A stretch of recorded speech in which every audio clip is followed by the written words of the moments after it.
Have you ever wondered if you're doing things that quietly push people away, but no one dares to tell you? As we grow older, we begin to settle into certain habits. Some are comforting, even wise, but others can turn into blind spots.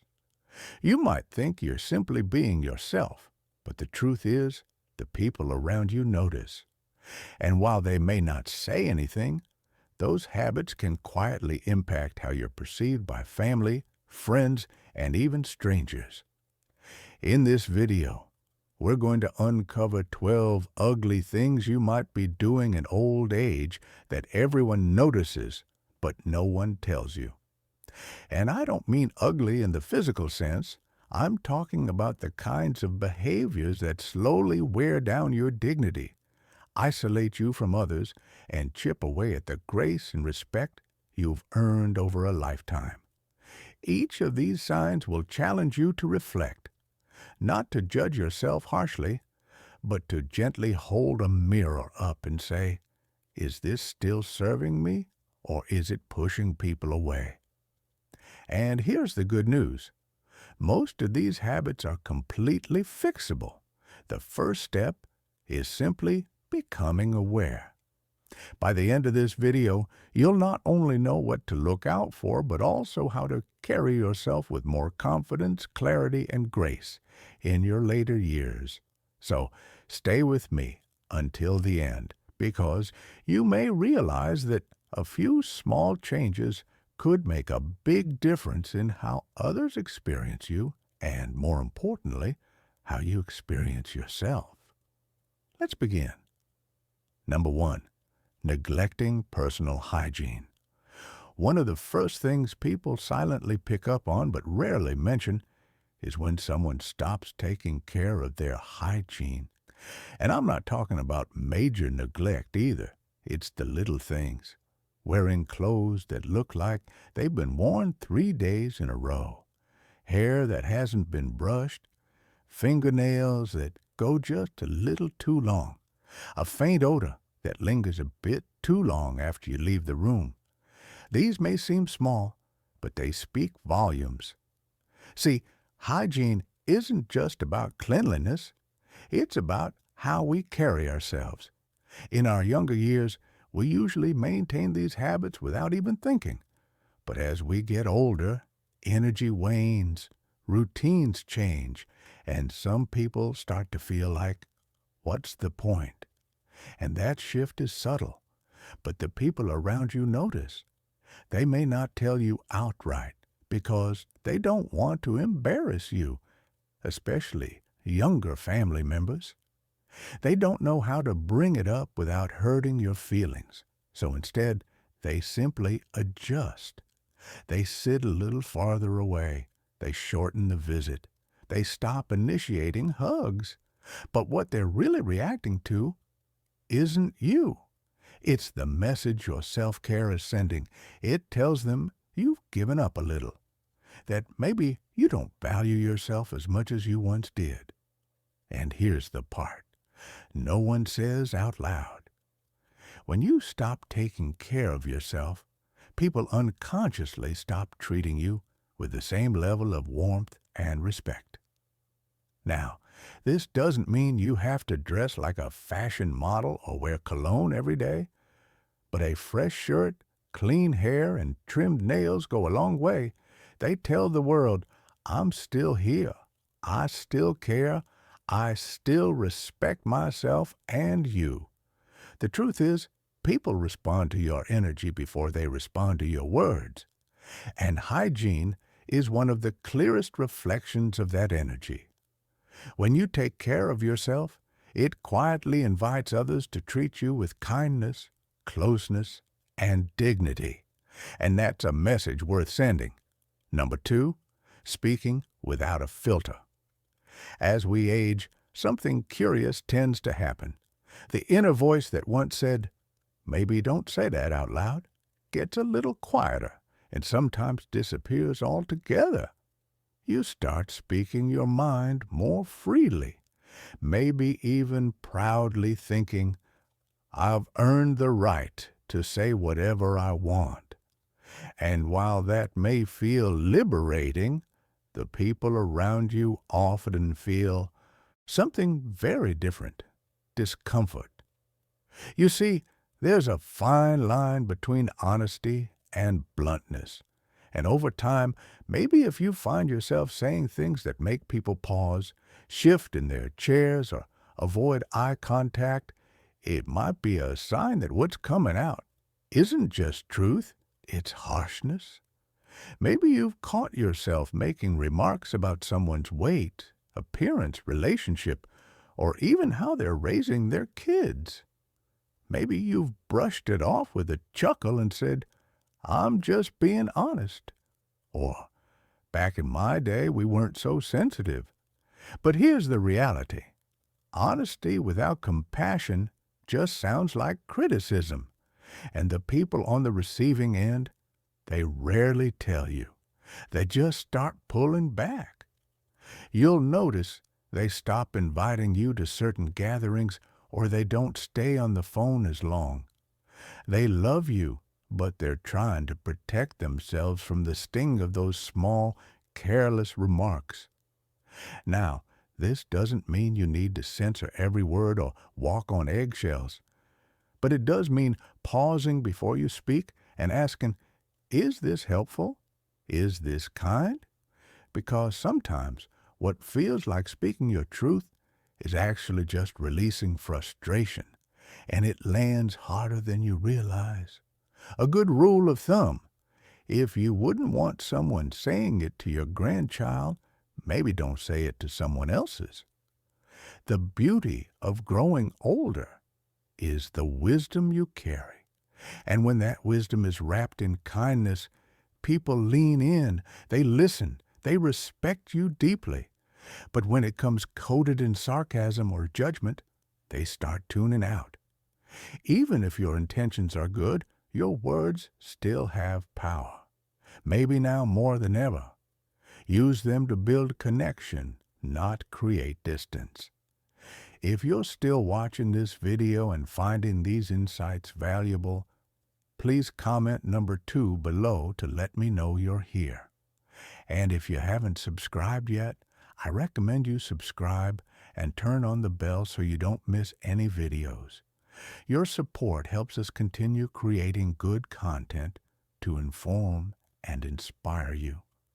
Number 3, wearing clothes that don't fit anymore. There's a certain comfort in routines.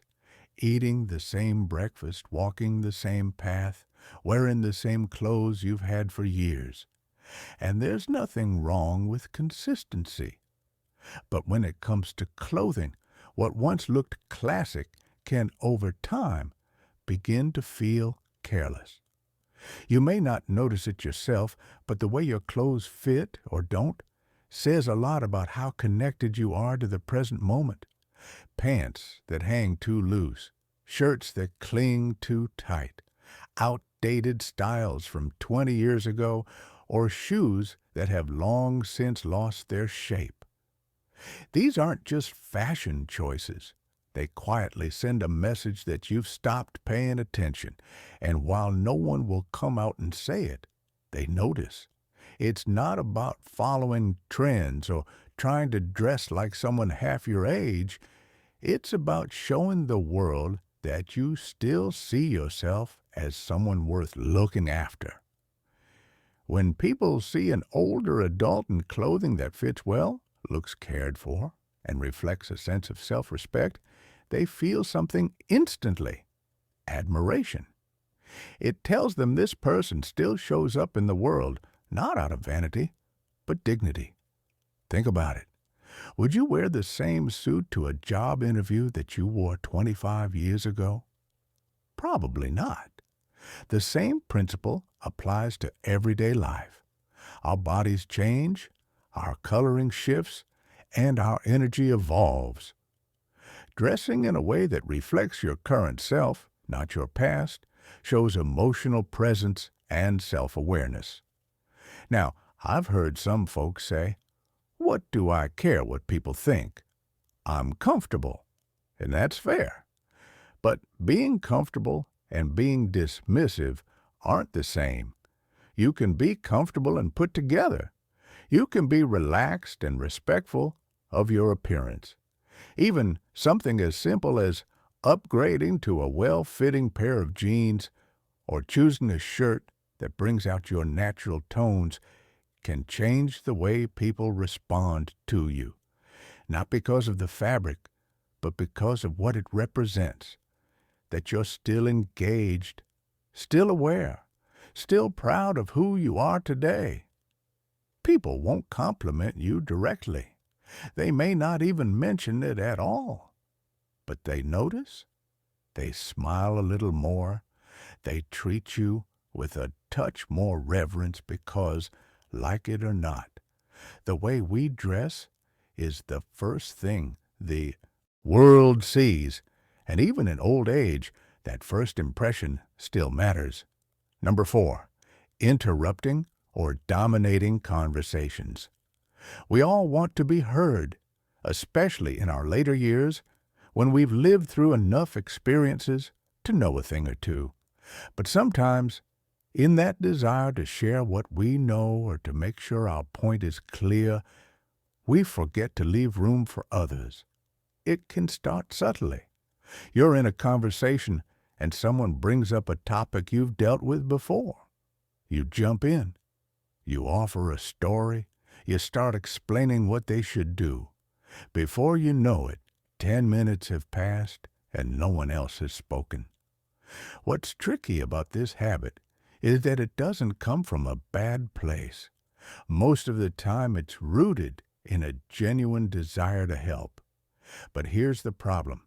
When we take up too much conversational space, we unintentionally silence the very people we care about, and they won't tell you that you're doing it.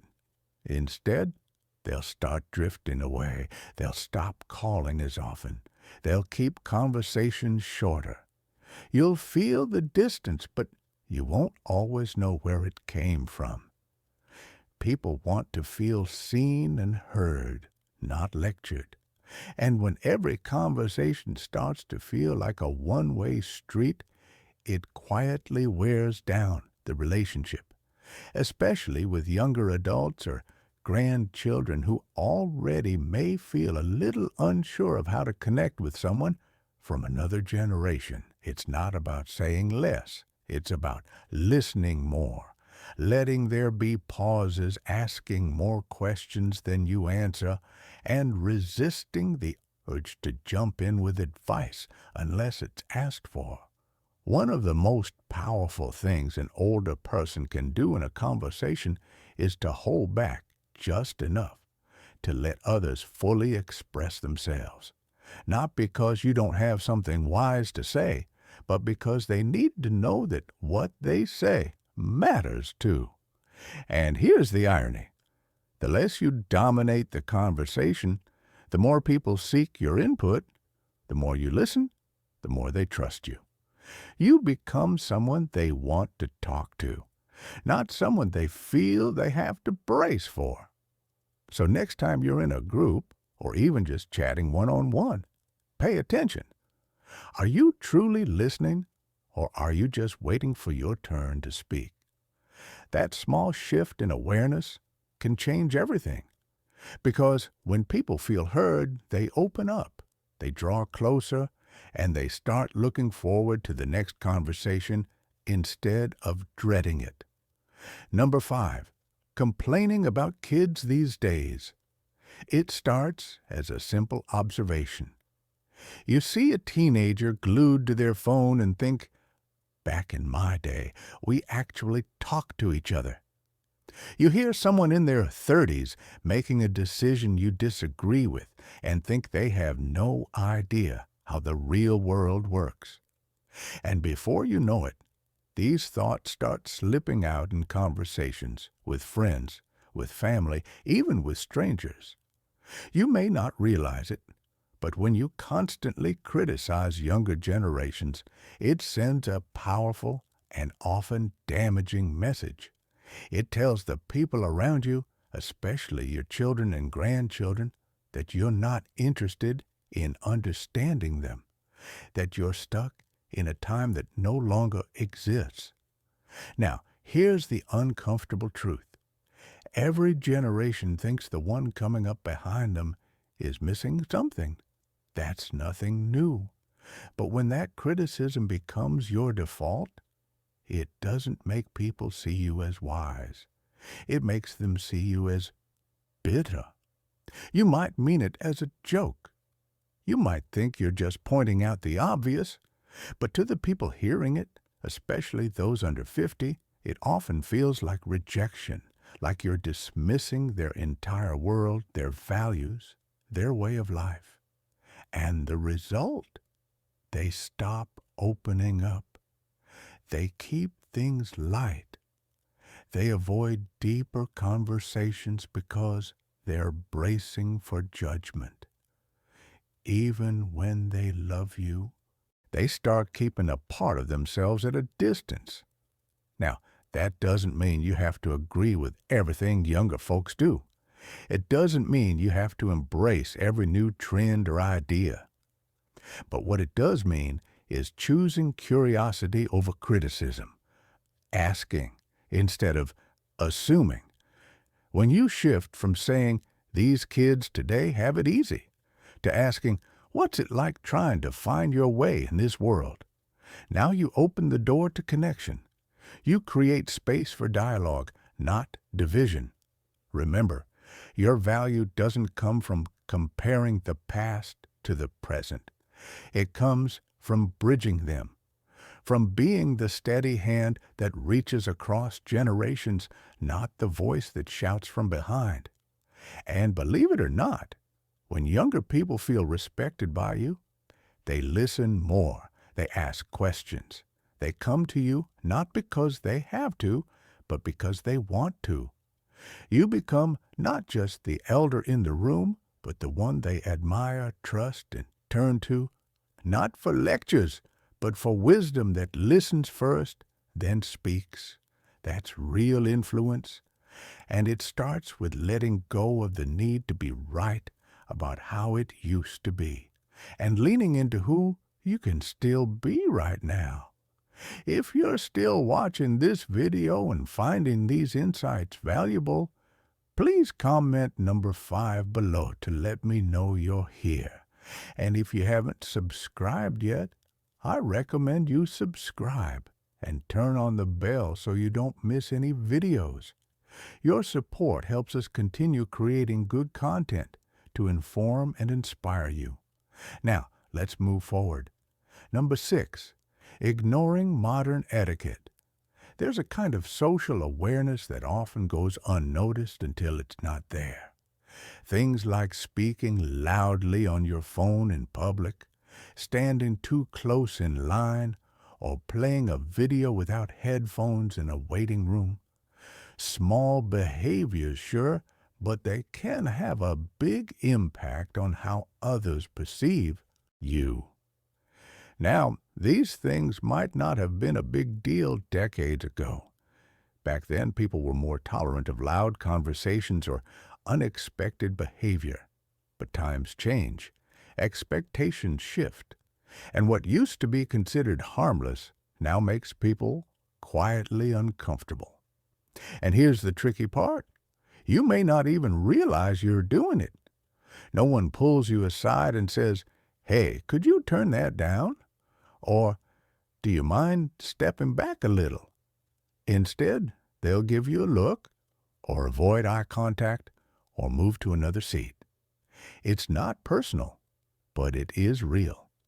And whether it's on the subway, in a coffee shop, or even just walking through a store, these little breaches of what people now consider common courtesy send a message.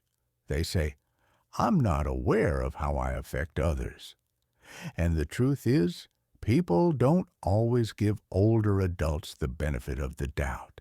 They often assume you should know better. So when they see these behaviors, they don't chalk it up to misunderstanding. They chalk it up to disregard. That's not the legacy you want to leave. And fortunately, it's one of the easiest things to fix. Start noticing how people around you behave in public spaces, how they manage their volume, how they navigate personal space, how they engage with technology when others are around. Modern etiquette isn't about being uptight. It's about being considerate. It shows that you're still tuned into the world, still engaged, still aware of the impact you have on others. And that awareness, it builds respect. It tells people, I may be older, but I'm still someone who pays attention, someone who adapts, someone who cares about how others feel. That doesn't just improve how strangers respond to you. It changes how your own family sees you, too. Grandkids notice, neighbors notice, and their quiet admiration grows. Because in a world that's always rushing, someone who moves with awareness, who carries themselves with subtle dignity, stands out more than ever. Number 7, oversharing medical problems. We've all heard the joke. Get a few older folks together, and the conversation turns into a contest of who's got the worst knee, the highest blood pressure, or the most medications lined up on the bathroom shelf. And while it may seem like harmless talk or even a way to relate, constantly bringing up your health issues can slowly wear down the energy of those around you. Here's the thing. Everyone knows that getting older comes with its fair share of physical challenges. You don't have to pretend everything's perfect, but when your conversations always circle back to what hurts, what the doctor said, or what's next on the surgery list, people start to feel like they're in a waiting room, not a relationship. Especially for younger family members, these topics can feel overwhelming. They may not know how to respond, or they may feel helpless hearing about things they can't fix. So instead of leaning in, they back away, not out of disrespect, but out of quiet exhaustion. You deserve empathy. You deserve to be heard. But when that becomes the centerpiece of how you relate to others, it changes the dynamic. It shifts from connection to caretaking, from conversation to complaint. Think about the people you enjoy being around. Chances are they're not the ones who list every ache and pill they take. They're the ones who focus on what's still good. The ones who might mention a challenge but don't let it define the moment. Now, does that mean you should hide your struggles? Not at all. But choose your audience, choose your timing, and more importantly, choose balance. Share how you're doing? Yes. But also, ask others how they're doing. Talk about the book you're reading, the neighbor's garden, the bird you saw out your window. Because your life is still full of stories that aren't just medical charts. And people want to connect with you, not just your symptoms. You might be surprised how much lighter your relationships feel when you stop letting your health lead every conversation. When you focus on what you can do, what you enjoy doing, and what still sparks a smile, you don't just feel better, you help others feel better too. And in a world that already feels heavy, being someone who lifts the room even a little is a beautiful kind of medicine all its own. Number 8, being stubborn about outdated beliefs. One of the hardest things to notice in ourselves, especially as we age, is when our beliefs start turning into walls instead of windows. We hold on to ideas that once served us well, principles that shaped how we raised our families, ran our businesses, and made sense of the world.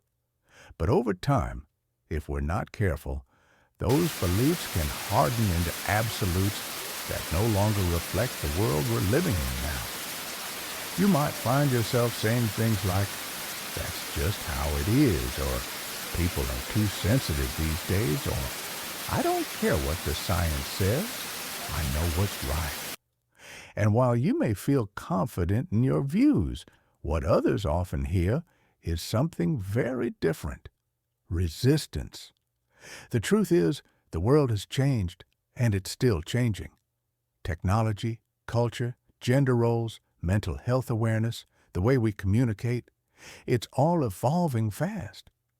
And when we dig our heels in and refuse to even consider another perspective, it doesn't come across as wisdom. It comes across as unwillingness. Younger generations notice this, and again, they usually won't confront you directly. But inside, they quietly label you as someone they can't talk to about certain things, someone who won't understand, someone who doesn't want to. And that's a real loss. Because whether it's your grandchild questioning traditional careers or your neighbor living a lifestyle you don't fully understand, there's so much connection possible when curiosity replaces judgment. Now, staying open doesn't mean you abandon your values. It means you're willing to update your understanding without compromising who you are. It means making room at the table for new ideas, even if you don't agree with all of them. And here's something else. Stubbornness often hides fear. Fear of losing relevance, fear of being left behind, fear that if we let go of old beliefs, we lose a piece of ourselves. But the truth is, your relevance doesn't come from how firmly you hold on to the past. It comes from how courageously you meet the present. When you're able to say, "I never thought of it that way," or "Tell me more about what that means to you," you open doors, and people walk through them. They feel safe. And the beautiful part is, sometimes you do change your mind. Sometimes the younger person you're listening to turns out to be right in ways you hadn't imagined. And that humility, that willingness, that's what makes people truly admire you. Not because you had all the answers, but because you stayed a student of life, even in old age. That's rare, and it's powerful. If you're still watching this video and finding these insights valuable, please comment number 8 below to let me know you're here. And if you haven't subscribed yet, I recommend you subscribe and turn on the bell so you don't miss any videos. Your support helps us continue creating good content to inform and inspire you. Now, let's move forward. Number 9, walking or moving without awareness of space. As we age, our pace changes. We slow down a little. We might feel less steady or more cautious with our steps, and that's completely natural. But what often happens without us realizing it is that we become less aware of how our movements affect the people around us. You've probably seen it. Someone standing in the middle of a grocery aisle, cart sideways, completely blocking the way while scanning a label. Or someone stopping suddenly in a busy walkway, lost in thought. Or walking with a friend and slowly drifting into the path of oncoming foot traffic. Most of the time, these things happen without bad intent. You're not trying to be inconsiderate. You're simply focused on your own task. But to the people around you, especially those in a hurry or navigating tight spaces, it feels like friction, like you're creating small obstacles that make their day a little harder. And here's the key part. People rarely say anything. They just sigh, walk around you, maybe give a quick glance and carry on. But over time, these small moments add up in how others perceive you.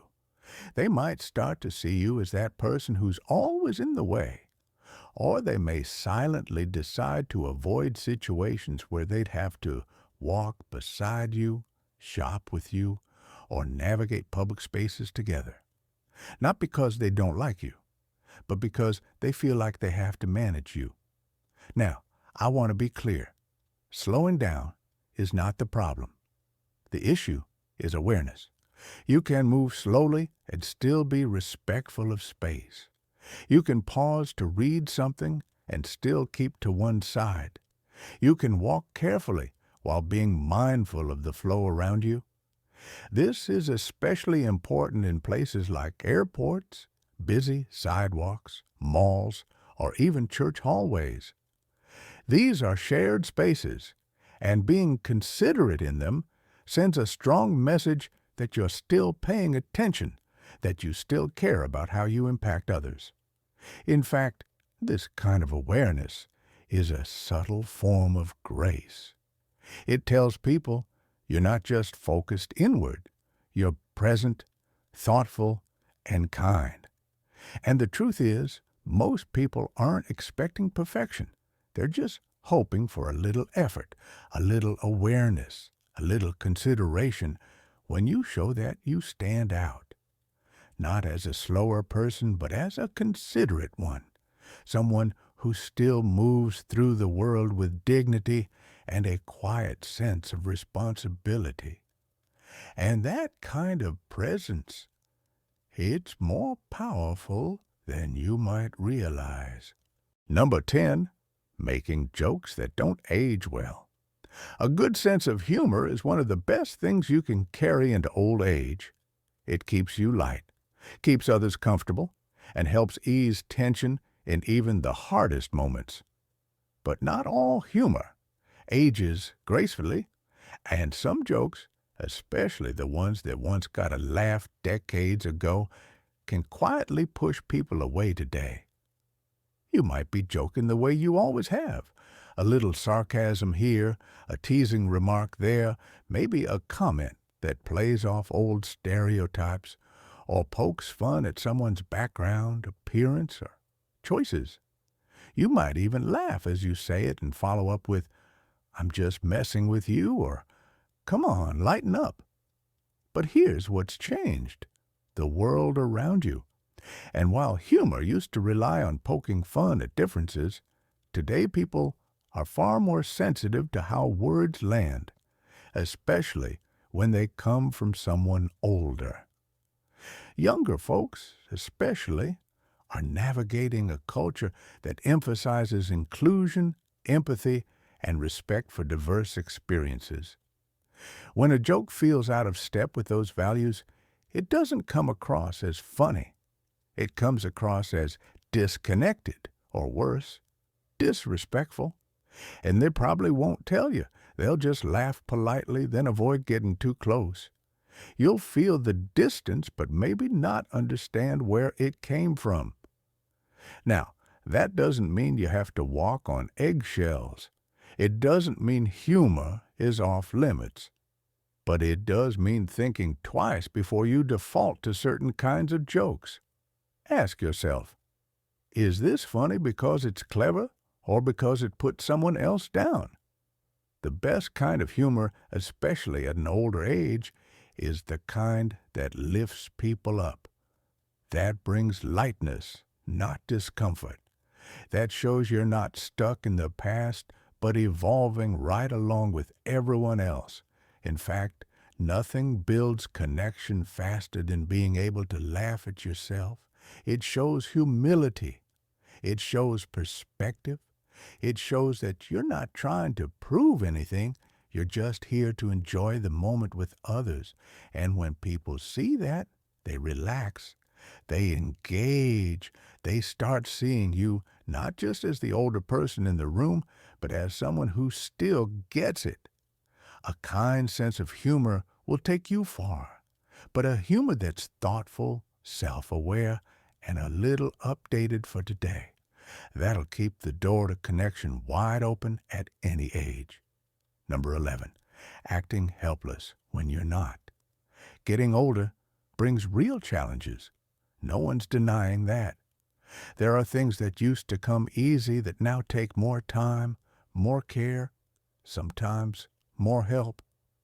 But There's a difference between needing help and defaulting to it when you don't have to. And over time, that difference becomes something people notice more than they'll ever admit. Maybe you've gotten used to saying, "Can you just do it for me?" Or, "I don't know how any of this works. I'll mess it up anyway." At first, those requests feel innocent. But when they become habits, especially for things you're still capable of doing, they can quietly start to wear on the people around you. Family members might start feeling like caretakers, even when you're perfectly able. Friends may notice that they're always the ones lifting, reaching, fixing, organizing. And though they might smile and say, "No problem," inside they begin to feel something else: resentment. What's even more complex is that sometimes this behavior is subconscious. It's not laziness. It's fear. Fear of doing it wrong. Fear of looking silly. Fear of not keeping up.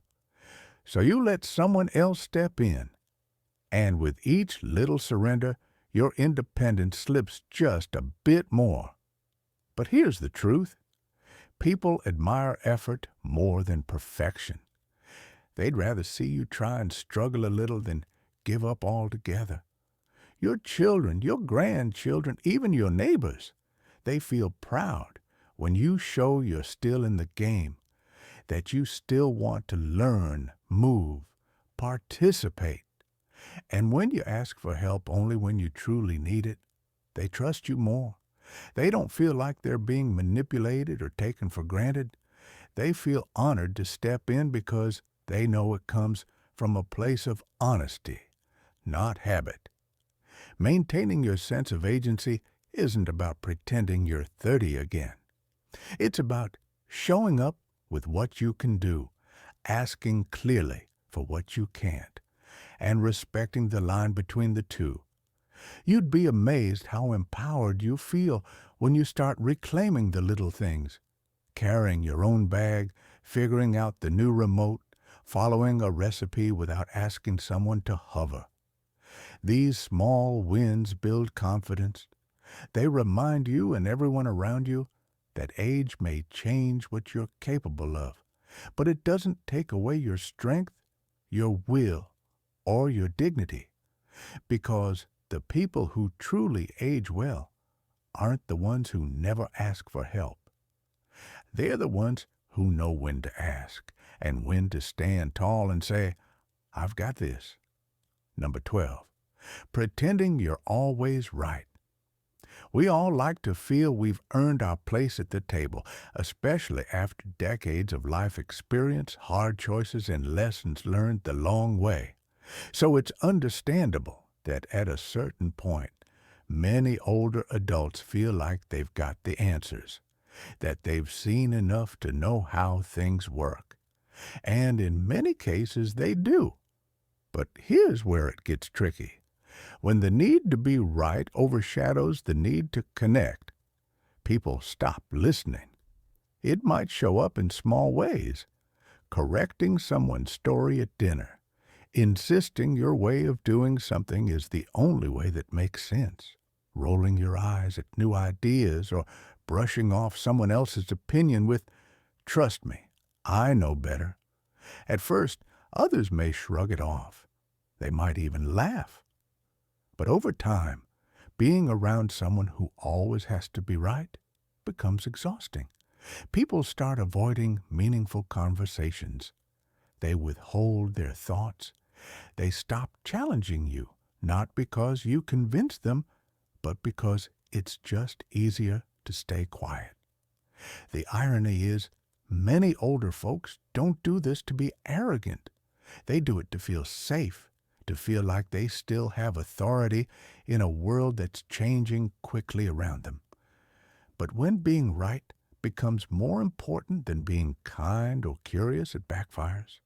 Being wise doesn't mean having all the answers. It means knowing when to offer your perspective and when to let someone else explore theirs. It means holding your opinions with confidence, but also with openness. Because here's the truth most people don't say out loud. The people we admire most aren't the ones who correct us. They're the ones who listen, reflect, and gently invite us to think differently without forcing it. When you stop trying to win every discussion, people actually start coming to you more. They ask your opinion. They value your feedback, not because you dominate the room, but because your words carry calm, thoughtful weight.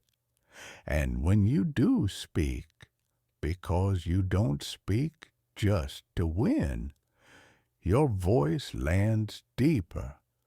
It sticks. It matters.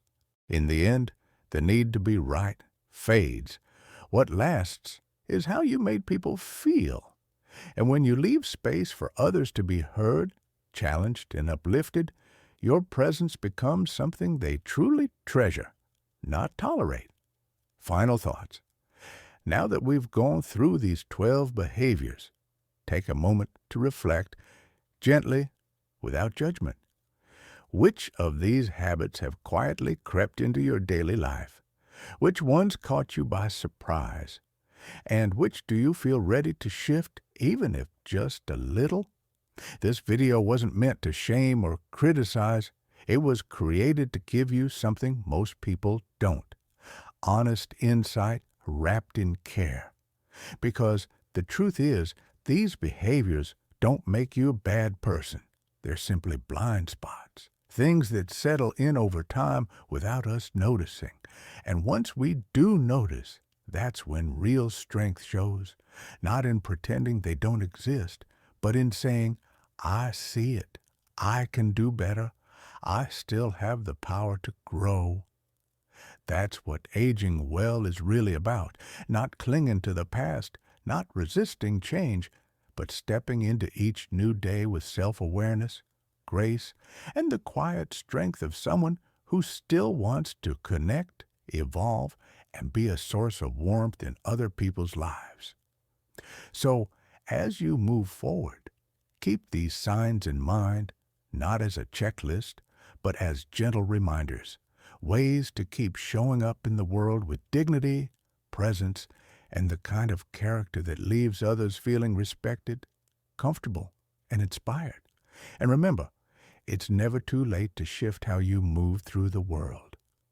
Small changes in how you speak, listen, dress, joke, or interact can completely transform how people experience you and how you experience your own place in the world. Thank you for joining us today. We'd love to hear from you. Leave a comment below and share one thing you learned today and how you plan to use it in your life.